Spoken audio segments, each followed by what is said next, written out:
Bene ragazzi, continuiamo a parlare delle idee di David Hume sulla conoscenza. Parliamo delle tre grandi critiche che Hume rivolge alla metafisica. La critica al concetto di causa, cioè la critica al principio di causalità, alla relazione causa-effetto, e poi la critica all'idea di sostanza.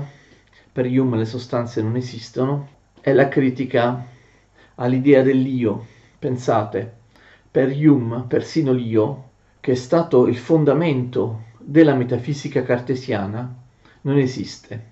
Quindi critica della causalità, critica dell'idea di sostanza, critica dell'idea dell'io, cioè tre idee, causalità, sostanza e io, verso le quali Hume appunta le sue contestazioni feroci, perché pensa che nessuna di queste idee esista realmente, anzi pensa che queste tre idee, causa, sostanza e io, siano a niente altro che credenze non dimostrate e non dimostrabili, tipiche della metafisica, idee che vanno al di là dell'esperienza. Tutto ciò che ricordiamo, ricordate secondo Hume, sono le percezioni, ovvero le impressioni e le idee corrispondenti che derivano dalle impressioni. Invece, causa, sostanza e io vanno al di là della conoscenza empirica, della conoscenza del singolare, della conoscenza di singoli fenomeni individuali, separati l'uno dall'altro. Mettere in connessione i fenomeni come una causa e un effetto, per Hume è solo una credenza. Si tratta di andare al di là di quello che ci dicono i sensi, di quello che ci dice l'esperienza. Hume è molto duro su questo, anche se queste tre idee non sono soltanto idee delle metafisiche tradizionali, sono idee fatte proprio dalla scienza, attenzione, dalla scienza che si presume e pretende di essere sperimentale, la nuova scienza galileiano-cartesiana, newtoniana. La critica della causalità sostiene che se noi conosciamo il fulmine F e conosciamo il tuono T, conosciamo queste due cose separatamente. Secondo Hume noi conosciamo il fulmine, del fulmine sappiamo soltanto qual è l'impressione che nella nostra mente arriva passando attraverso i nostri sensi e basta. Del tuono abbiamo anche del tuono un'impressione empirica singolare che abbiamo fatto nel momento in cui il tuono si verifica e noi lo abbiamo colto con un'impressione attuale. Ci si ferma qui. Per lui la scienza sperimentale è la conoscenza del fulmine, di un singolo specifico fulmine, e poi di un tuono, di un singolo specifico tuono. Non si possono mettere in relazione di causa-effetto. La relazione di causa-effetto è un'idea, secondo Hume, del tutto metafisica, perché esiste una relazione tra questi due fenomeni. Voi direte di sì, la relazione sta nel fatto che il fulmine viene prima del tuono e il tuono viene sempre dopo il fulmine. Quindi non solo, ma i due fenomeni sono sempre molto vicini. Quando c'è un fulmine, subito dopo c'è un tuono. Quando noi abbiamo l'impressione di un tuono, essa è stata sempre preceduta dall'impressione di un fulmine. Quindi abbiamo una relazione. Il fulmine avviene sempre subito prima del tuono e il tuono avviene sempre subito dopo il fulmine, quindi c'è una relazione di prima e dopo, subito prima e subito dopo. Questa relazione è costante. Noi abbiamo una relazione che è costante nel tempo e nello spazio. Ogni volta che c'è un fulmine c'è sempre un tuono. Ogni volta che c'è un tuono, subito prima c'è stato un fulmine. Quindi abbiamo una relazione, ma è una relazione, attenzione, di prima e dopo. È una relazione costante nel tempo e nello spazio. Il tuono avviene più o meno nella stessa area dello spazio in cui si è verificato il fulmine, ovviamente.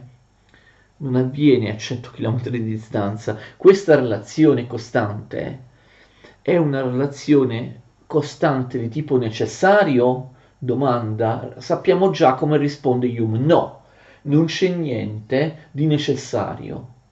Noi vediamo che nella relazione c'è solo un prima e un dopo, ma è una fallacia logica pensare che due cose di cui una avviene subito prima dell'altra e l'altra avviene sempre subito dopo della prima abbiano una relazione necessaria, una relazione scientifica che ci porti a elaborare una legge scientifica generale per cui regolarmente ogni volta che avviene che ci sia un fulmine, immediatamente dopo ci sarà un tuono. Questa relazione è costante, c'è una relazione costante, ma è solo una relazione di prima e dopo. Noi scambiamo il prima con la causa e il dopo con qualcosa che è l'effetto, ma non possiamo farlo, non c'è alcuna dimostrazione di questo, è soltanto una teoria metafisica, è una impressione che noi abbiamo con il pensiero, una belief, cioè una credenza. Siccome ogni volta che c'è il fulmine, subito dopo c'è il tuono, noi con una credenza che non fa riferimento a nessun tipo di impressione sensibile, cioè una cosa che avviene a priori nell'intelletto, questa credenza, noi cerchiamo di stabilire in maniera indelebile come una legge scientifica, una relazione costante che tra il fulmine e il tuono vi sia una relazione di causa-effetto. Non è così, dice Hume. Noi perché mettiamo in relazione il fulmine e il tuono? Si tratta di una relazione di prima e dopo, è una relazione di contiguità nello spazio e nel tempo. Ricordate, è una di quelle relazioni istituite nella nostra mente e solo nella nostra mente, non esiste nella realtà, dall'immaginazione associativa. Ricordate uno dei 3 principi di associazione con cui l'immaginazione mette in relazione delle impressioni e delle idee è proprio il principio di contiguità nello spazio e nel tempo. Questo principio, ve lo ricordate, come tutti gli altri principi dell'immaginazione associativa, dipende dall'abitudine, da custom, è solo una questione di abitudine, non c'è niente di razionale, non c'è niente di scientifico, è soltanto custom, la parola fondamentale della filosofia di Hume, l'abitudine, che si rivela una credenza, belief non dimostrata, per abitudine noi, siccome siamo abituati a sentire sempre il fulmine e poi subito dopo il fulmine sempre un tuono, allora la nostra abitudine, la nostra immaginazione associativa, uno dei principi di associazione, che sono tutti fondati sull'abitudine, il principio di contiguità nello spazio e nel tempo, sostiene che questo prima e dopo, per abitudine, debba essere preso come una relazione necessaria, come una legge scientifica, come qualcosa di dimostrato, ma non è dimostrato assolutamente. La relazione tra il fulmine e il tuono non è assolutamente dimostrata come esistente nella realtà. La relazione esiste soltanto nella nostra mente, è una nostra credenza generata dall'abitudine, perché noi siamo abituati a pensare che siccome il fulmine e il tuono sono sempre vicini nello spazio e nel tempo, ci siamo abituati a pensare che sia necessario che ogni volta che ci sia un fulmine, ogni volta ci sia un tuono, ma non è così, è soltanto la nostra abitudine che ci fa pensare questo. Noi per abitudine siamo predisposti, in base a questa credenza del tutto metafisica, a pensare che ogni volta che sentiamo un fulmine, subito dopo dovremo sentire un tuono. Ci mettiamo nell'aspettativa di sentire un tuono, perché siccome è avvenuto così 1000 volte, migliaia di volte, sempre in passato, allora dovrà essere così anche in futuro, ma non c'è nessuna dimostrazione di questo. È una fallacia logica, quella che tuttora si chiama post hoc ergo propter hoc, un'espressione latina che significa dopo di questo, dunque in conseguenza di questo. Dopo di questo, dunque, in conseguenza di questo. Non è vero che ciò che avviene dopo è una conseguenza di ciò che avviene prima. Noi, siccome qualcosa avviene dopo, ciò che viene prima, diciamo che il dopo è una conseguenza di ciò che viene prima e ciò che viene prima è una causa, istituendo una relazione inviolabile, necessaria, presunta scientifica, che in realtà non esiste se non nella nostra mente. Noi non realizziamo questa cosa se non come abitudine. Ovviamente la critica è una critica al sapere scientifico che secondo Hume ha preso una piega metafisica.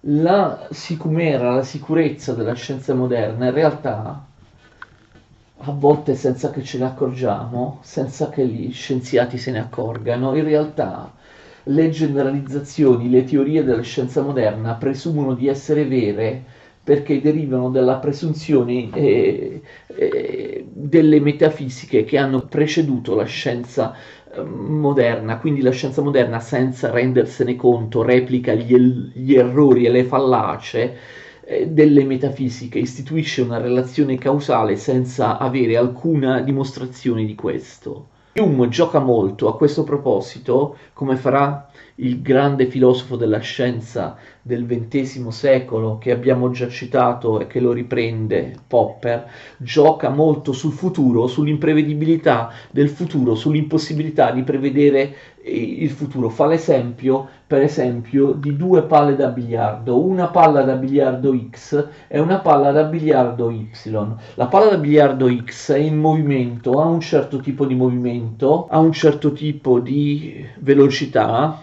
Noi possiamo prevedere che andrà a fare impatto con la palla Y che è ferma, mettendola in movimento.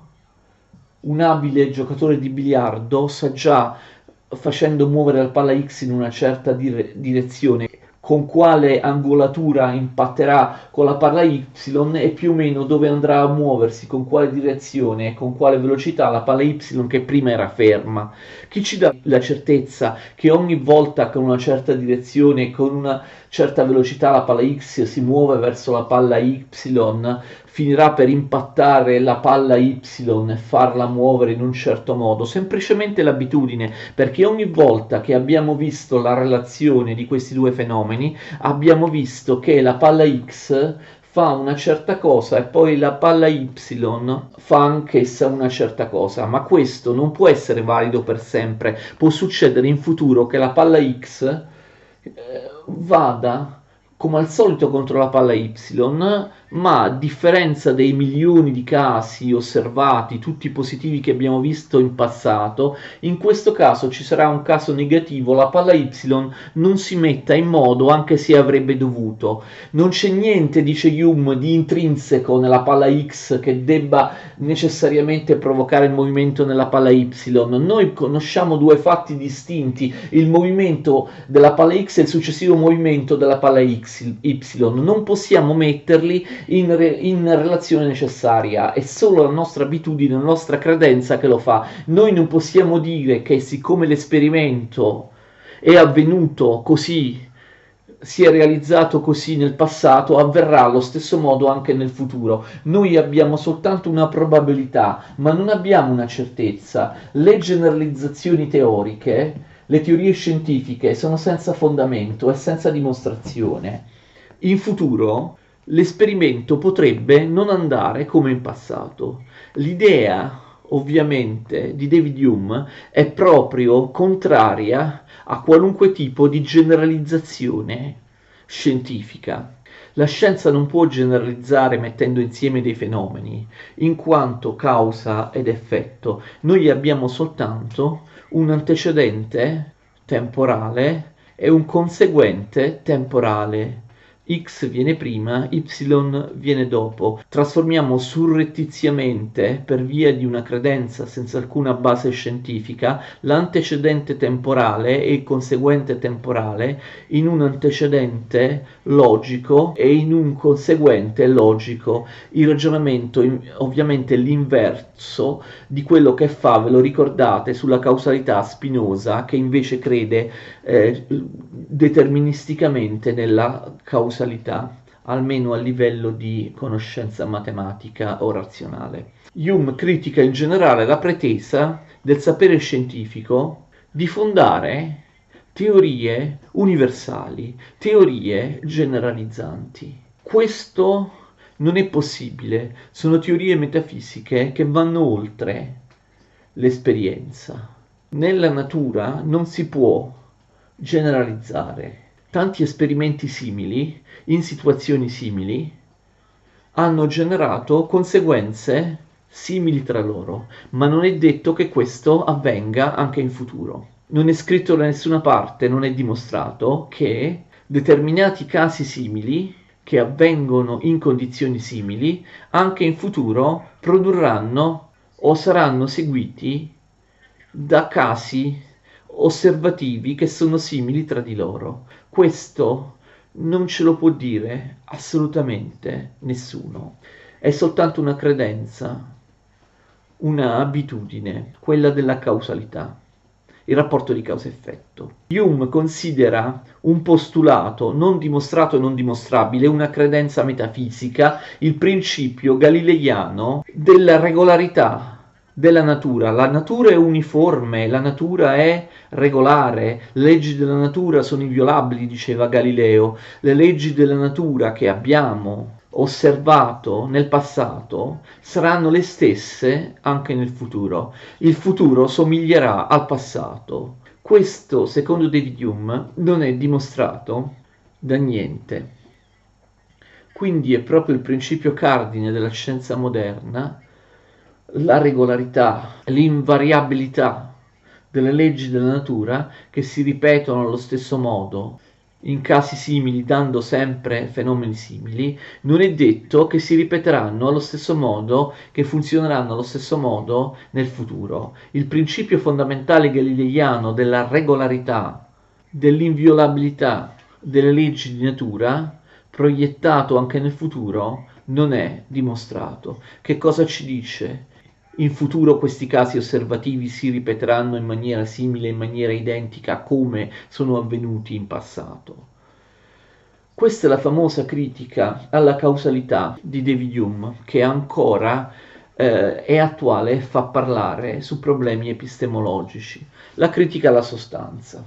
Abbiamo visto lo scetticismo di Hume, noi non possiamo essere sicuri assolutamente dell'esistenza di una sostanza. Io ho l'impressione, ad esempio, attuale diretta, la sensazione visiva di questo tavolo. La sensazione visiva di questo tavolo non mi dice niente in ordine a questo tavolo. La sensazione visiva mi dice solo ciò che è intrinseco alla sensazione. Vale di per sé, avendo la sensazione visiva di questo tavolo, la sensazione visiva è qualcosa che passa nella mia mente attraverso i miei sensi. La sensazione visiva, l'impressione di questo tavolo non mi dice niente in relazione al tavolo, non mi dice che questa impressione è stata causata dal tavolo, non mi dice che la causa dell'impressione visiva diretta del tavolo sia il tavolo stesso che esiste. Quindi la materia, quindi gli oggetti, aristotelicamente le sostanze, potrebbero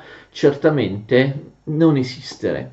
La causa delle mie impressioni potrebbero non essere gli oggetti esterni. L'impressione mi dice solo ciò che è la caratteristica dell'impressione stessa, non mi dice niente rispetto al presunto oggetto esterno che avrebbe prodotto l'impressione. Questo l'abbiamo detto. Io devo fermarmi umilmente a quello che conosco empiricamente. Quando io conosco un tavolo, in realtà che cosa conosco? Un oggetto solido e duro, sicuramente esistente? Assolutamente no. Io conosco il tavolo attraverso i cinque sensi. Del tavolo che cosa conosco? Io mi devo formare a quello che conosco attraverso le impressioni sensibili che poi vengono ricordate in maniera illanguidita dalle idee quando l'impressione si trasforma in idea. In questo tavolo io conosco solo alcune qualità sensibili, un certo colore, una certa forma, una certa posizione nello spazio, la morfologia, un certo rapporto tra le parti, il fatto che sia sempre più o meno vicino ad altri oggetti e così via. Hume fa l'esempio dell'albero. Io dell'albero che cosa conosco? Il fatto che ci sia una specie di cilindro che noi chiamiamo tronco, che si trova vicino a delle cose più piccole che di solito vanno verso l'alto o comunque diventano sempre più piccole, i rami che sono sempre vicini a delle cose verdi più o meno tutte uguali tra di loro, che noi chiamiamo foglie, il fatto che l'albero sia sempre situato su un terreno, su qualcosa che è una terra, che abbia un certo colore, che abbia un certo odore, che abbia una certa proporzione tra le parti, cioè conosco soltanto un collage, una collazione di qualità sensibili. Come diceva Locke, non c'è alcuna prova che queste qualità sensibili vengano messe insieme da qualcosa che le regge, sta sotto, substance, sostanza. Ci sono tantissime qualità sensibili che io sperimento con i miei sensi, non solo qualità di tipo visivo, ma anche visivo, olfattivo, tattile e così via. Quindi io sono abituato a volte a trovare alcune di queste qualità sensibili sempre insieme tra di loro. D'accordo, facciamo un esempio. Ammettiamo che esistano in tutto nel mondo, nell'universo, soltanto 1000 qualità sensibili, d'accordo? Quando io vedo qualcosa a cui convenzionalmente do il nome albero, ricordate il nominalismo inglese, albero, potevo chiamarlo giraffa, sarebbe la stessa cosa, la sostanza in realtà è soltanto un puro nome, come diceva anche Locke. Nell'albero trovo tra le 1000 qualità che io sperimento nella mia esperienza, la qualità 12, per esempio una certa forma, la qualità 121, per esempio un certo colore, la qualità 212, per esempio un certo odore, la qualità, non so, 484, una proporzione tra le parti e così via, la qualità 886. Che cosa succede? Io non conosco nulla che sia davvero un albero, cioè qualcosa che sia alla base di queste qualità sensibili. Io quando conosco quella cosa a cui decido arbitrariamente di mettere il nome albero, avrei potuto chiamarlo giraffa, è la stessa cosa, io che faccio? Trovo una connessione costante, una contiguità nello spazio e nel tempo, sempre di quelle qualità sensibili. Tra 1000 qualità sensibili, tra tutte le possibili combinazioni, a me capita più volte di vedere che la 12, la 121, la 112, la 484 e la 886 stanno insieme, mentre altre qualità non sono presenti mai in quel punto dello spazio quando queste le vedo insieme. Trovo che ci sono diverse combinazioni, tra tutte le possibili combinazioni delle qualità sensibili. Alcune qualità sensibili stanno sempre insieme, sempre loro, mentre le altre sono assenti. Ogni volta che con i miei sensi sperimento che più o meno vicino l'una all'altra c'è la qualità sensibile 12, la 121, la 212,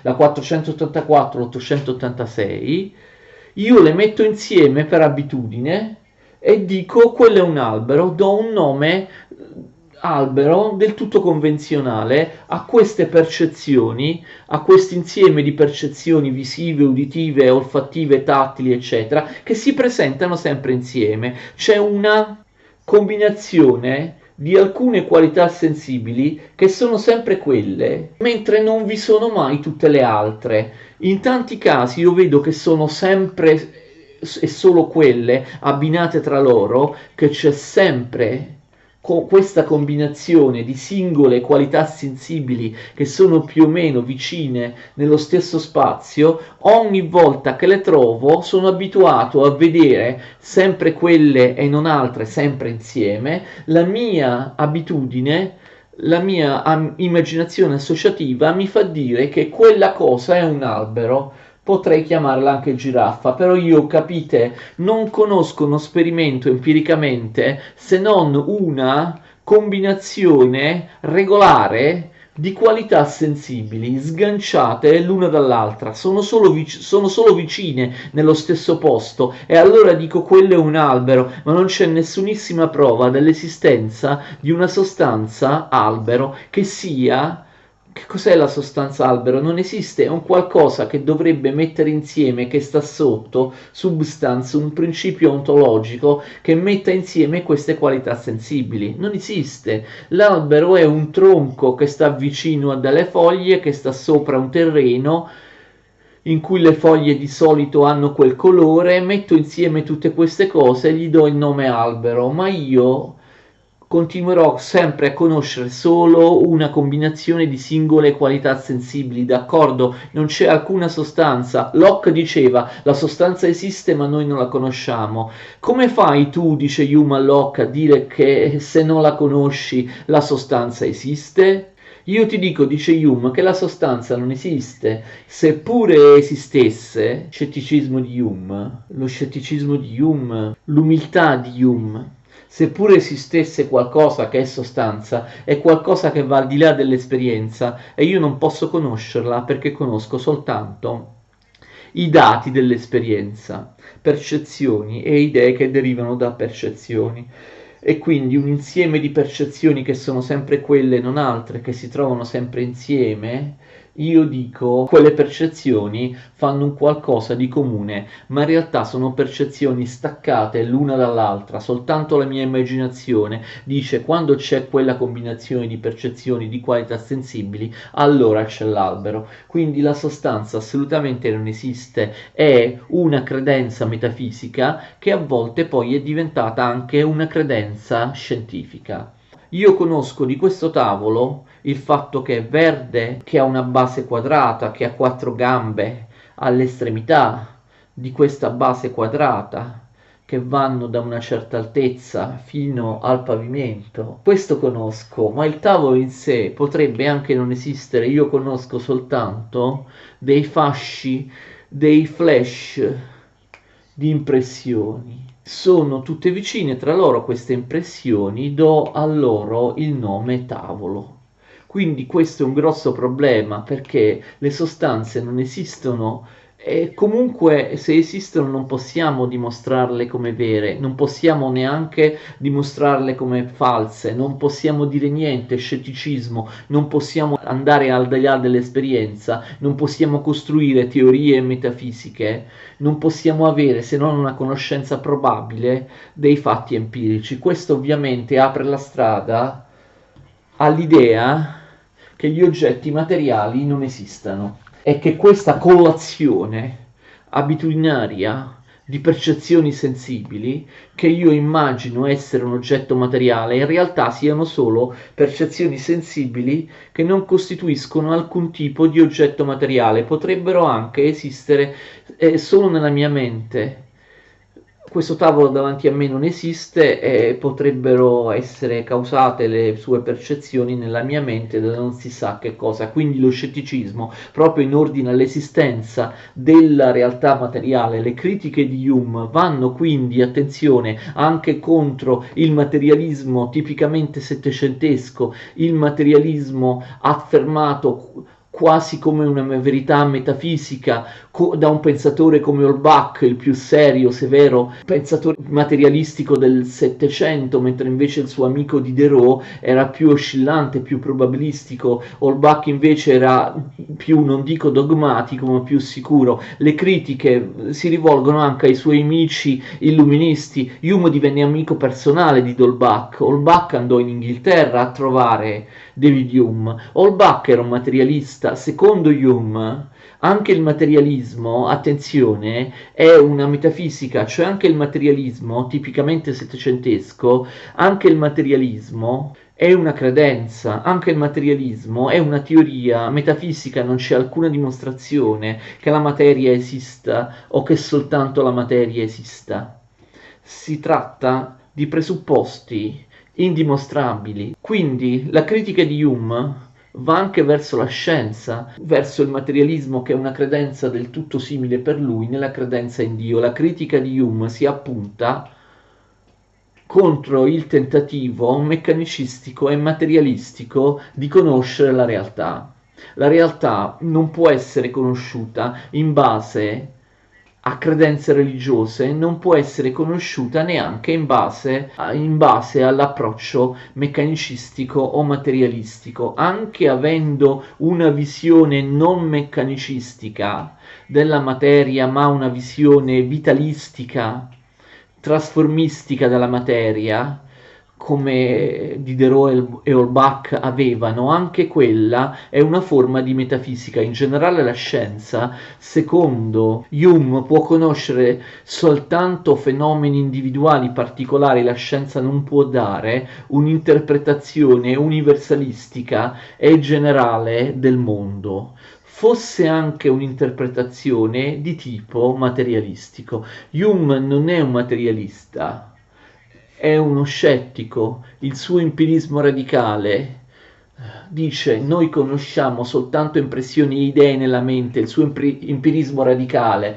lo porta a pensare che queste impressioni e idee nella mente possano assolutamente non derivare da oggetti esterni.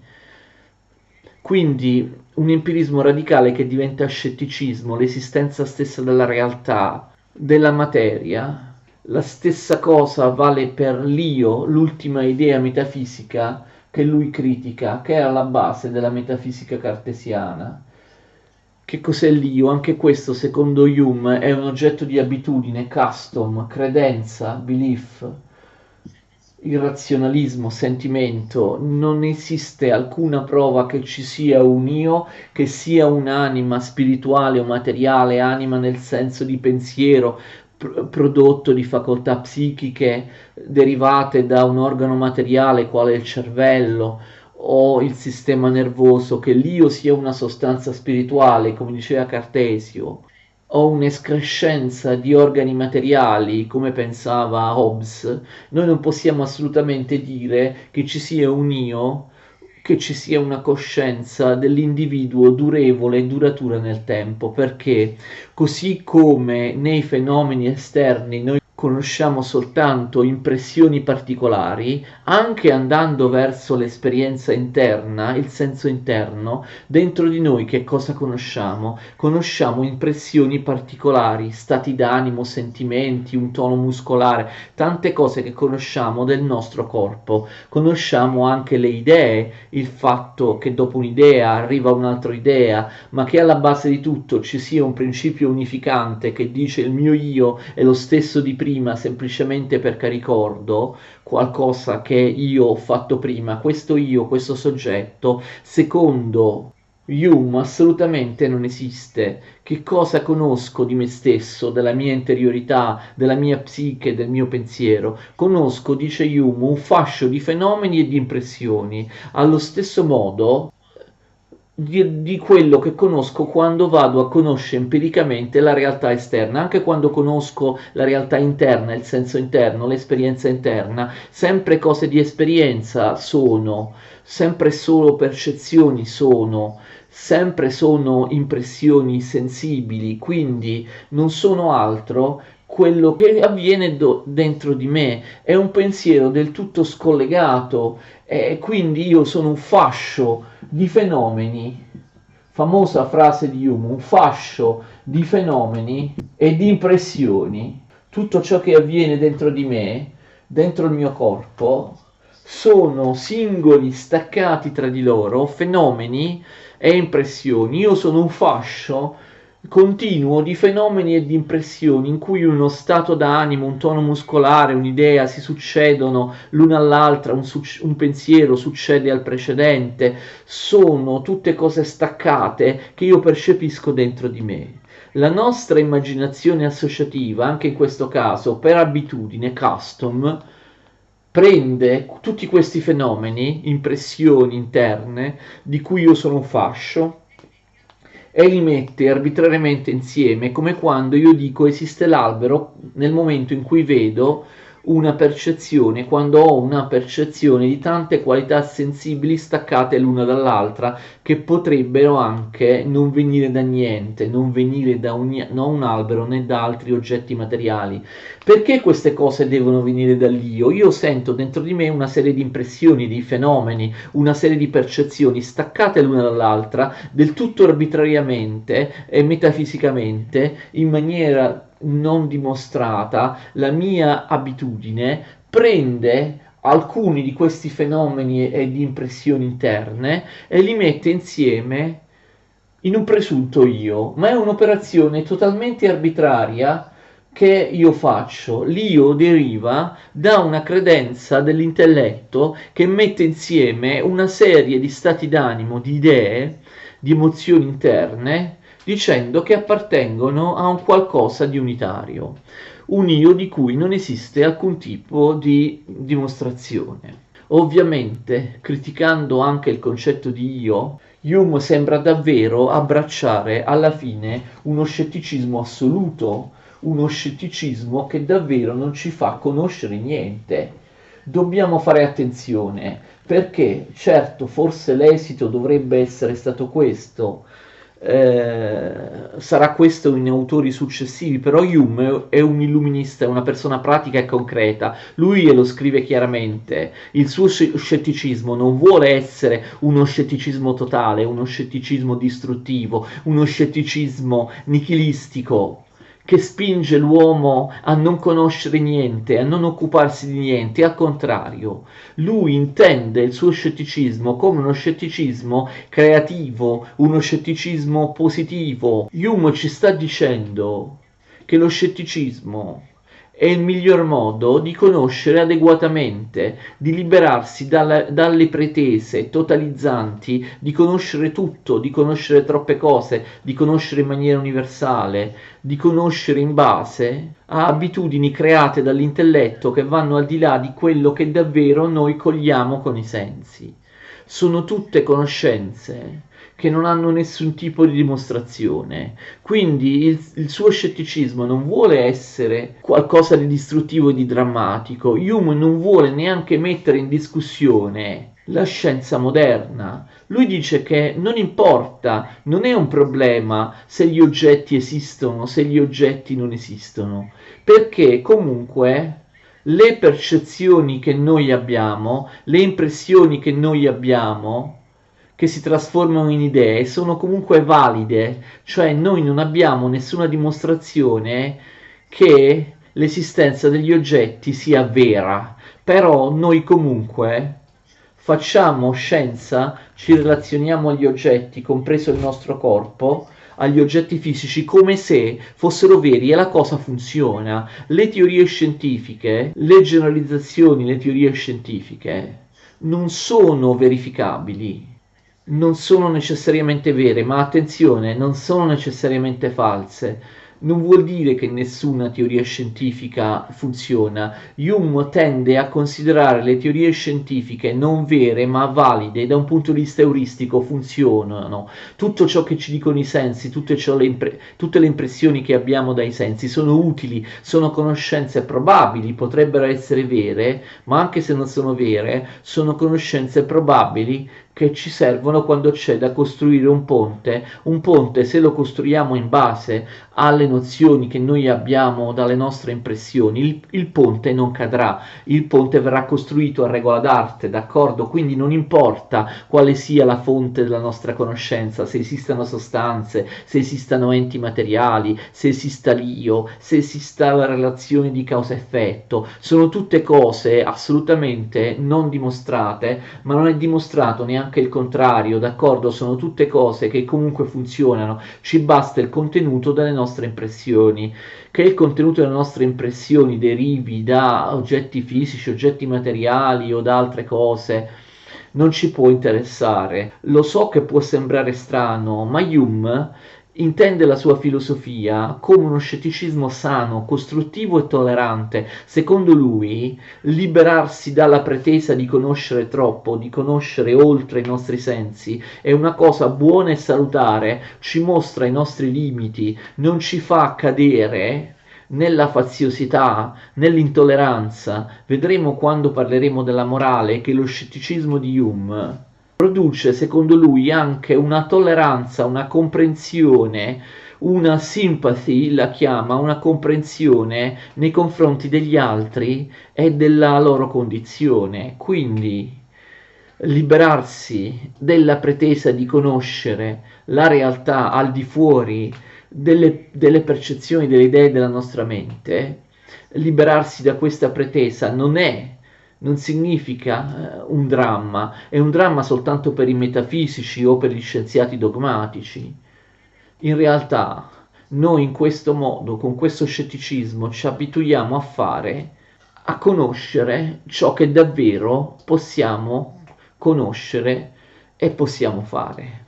Lui dice, beh, non c'è nessuna dimostrazione dell'esistenza degli enti materiali, però lui dice che questo viene attestato dal senso comune, non c'è nessuna dimostrazione, ma il senso comune dell'umanità tende a non mettere mai in discussione l'esistenza degli oggetti materiali. Lui dice, io penso che non ci sia nessun lettore, nonostante quel che io dica, che metta seriamente in discussione l'esistenza degli oggetti che ha intorno a lui, della consistenza materiale dell'universo, dell'esistenza persino del proprio corpo. Ma a noi queste cose non interessano. Dobbiamo liberarci dalla pretesa di conoscere la realtà, di conoscere ciò che è oltre i nostri sensi.